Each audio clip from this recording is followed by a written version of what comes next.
Assalamualaikum warahmatullahi wabarakatuh. Perkenalkan, nama saya Abdul Rosid, NIM 2020-53161, kelas P. Ya, di sini saya akan menjelaskan tentang dasar akuntansi. Dasar akuntansi. Tujuan akuntansi yaitu 1. Menguraikan karakteristik sebuah perusahaan. 2. Menguraikan peran akuntansi dalam perusahaan. 3. Menguraikan pentingnya etika bisnis dan prinsip-prinsip dasar perilaku yang etis. 4. Menguraikan profesi akuntansi. 5. Mengikhtisarkan perkembangan prinsip-prinsip akuntansi dan mengaitkannya dengan praktek akuntansi. 6. Membuat persamaan akuntansi dan menjelaskan setiap unsur dalam persamaan tersebut. 7. Menjelaskan bagaimana transaksi bisnis dapat dinyatakan dalam perubahan-perubahan yang terjadi pada 3 unsur dasar persamaan akuntansi. 8. Menguraikan laporan keuangan perusahaan, perseorangan, dan menjelaskan bagaimana laporan-laporan tersebut saling berhubungan. 9. Menggunakan rasio kewajiban terhadap ekuitas pemilik untuk menganalisis kemampuan bertahan perusahaan dalam kondisi bisnis yang buruk. Yang pertama, jenis-jenis perusahaan. Perusahaan manufaktur. Di sini dicontohkan perusahaan Honda mempunyai produk mobil dan motor. Intel produknya yaitu komputer. Boeing mempunyai produk pesawat terbang. Nike mempunyai produk sepatu dan pakaian olahraga. Coca-Cola mempunyai produk minuman. Sony mempunyai produk barang elektronik. Selanjutnya, perusahaan dagang. Perusahaan dagang mempunyai contoh. Carrefour, dia menjual produk atau barang kebutuhan sehari-hari. KitStation menjual produk mainan. Electronic City menjual barang-barang elektronik. Lunch End menjual produk pakaian. Amazon.com menjual produk buku, CD, dan produk-produk melalui internet. Selanjutnya, perusahaan jasa. Di sini dicontohkan Disney menjual Disney jasa hiburan. Garuda Indonesia atau pesawat, dia jasa transportasi. Marriott Hotel, jasa perhotelan atau hotel. Citibank, jasa keuangan dan perbankan. Telkomsel, jasa telekomunikasi.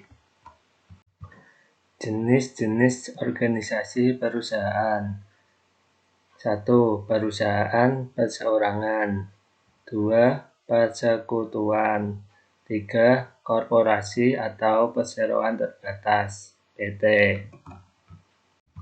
Ya, di sini ada perusahaan perseorangan. Perusahaan perseorangan adalah perusahaan yang dimiliki oleh perorangan. Contohnya, Toko Ani.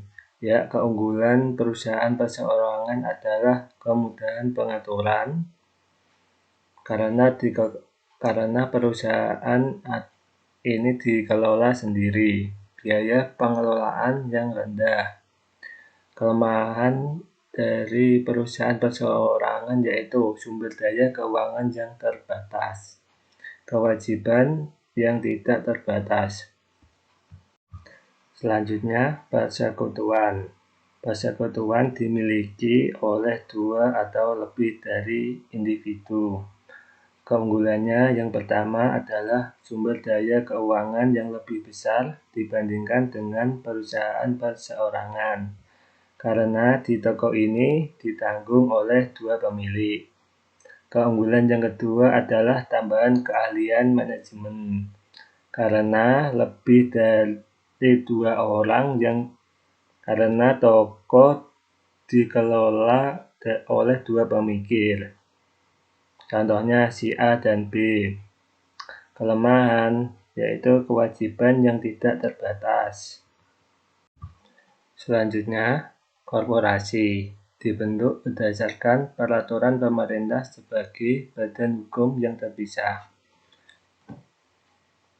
Contohnya, jika kita ingin membuat sebuah PT, maka itu termasuk korporasi karena dibentuk berdasarkan peraturan pemerintah sebagai badan hukum yang terpisah. Keunggulan korporasi yaitu kemampuan untuk mendapatkan sumber daya dalam jumlah besar melalui penerbitan saham. Kelemahannya adalah PT akan dikenai pajak yang tidak kecil atau besar, pengenaan pajak ganda. Strategi bisnis. Strategi bisnis adalah serangkaian rencana dan tindakan terintegrasi yang didesain bagi perusahaan sebagai sarana untuk memperoleh keuntungan yang melebihi pesaingnya, sekaligus untuk memaksimalkan laba. Di sini strategi bisnis ada 2, yaitu strategi biaya rendah, strategi diferensiasi. Strategi biaya rendah. Berdasarkan strategi biaya rendah, suatu perusahaan mendesain dan menghasilkan produk atau jasa dengan kualitas yang diterima konsumen pada biaya yang lebih rendah dibandingkan dengan para pesaingnya. Contoh yang perusahaan yang menerapkan strategi biaya rendah yaitu Lion Air Mineral Feed. Ya, di sini Lion Air harganya lebih murah daripada Garuda. Air Mineral Feed yaitu harganya lebih murah dari Aqua, Mineral, dan lain-lain. Strategi diferensiasi. Berdasarkan strategi diferensiasi, sebuah perusahaan mendesain dan menghasilkan produk atau jasa yang memiliki kekhususan atau karakteristik yang unik sedemikian rupa sehingga konsumen bersedia membayar harga yang lebih tinggi dibandingkan harga yang umum. Contohnya, desainer Bian, Electrolux. Electrolux adalah perabotan alat rumah tangga. Rantai nilai sebuah perusahaan. Rantai nilai adalah cara yang dilakukan perusahaan untuk memberi nilai tambah bagi pelanggannya melalui pemrosesan input menjadi produk atau jasa.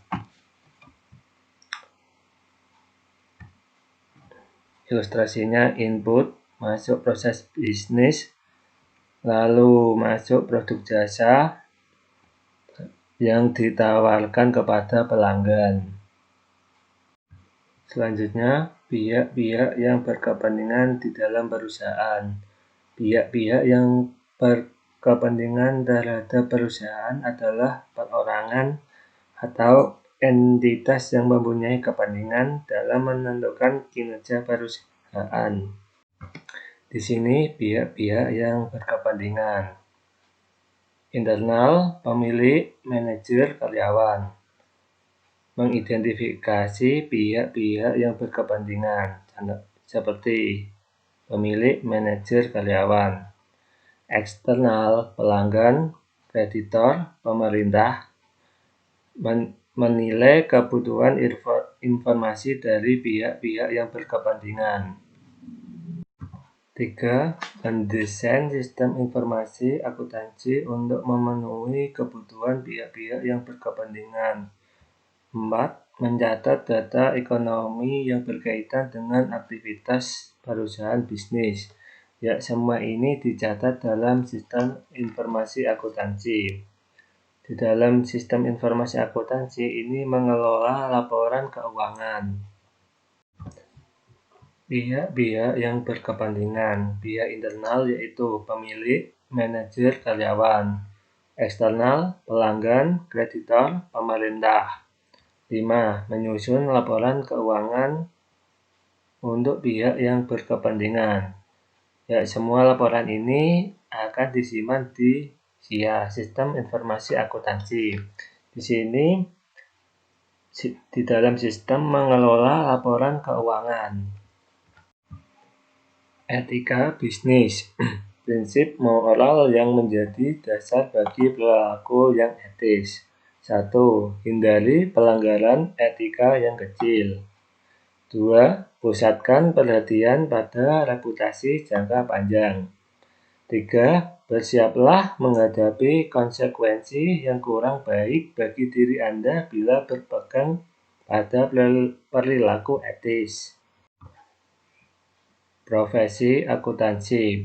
Akuntan yang bekerja pada perusahaan, bisnis, atau organisasi nirlaba disebut akuntan swasta.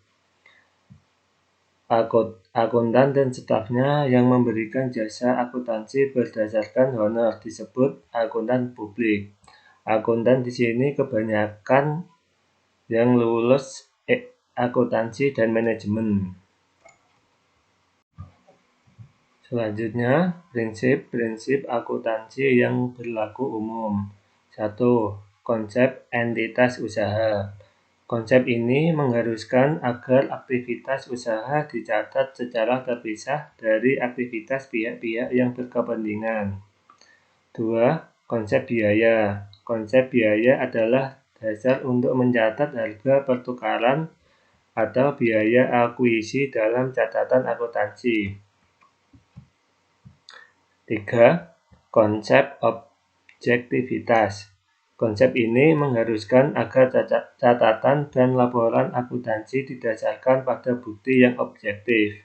4. Konsep unit pengukuran.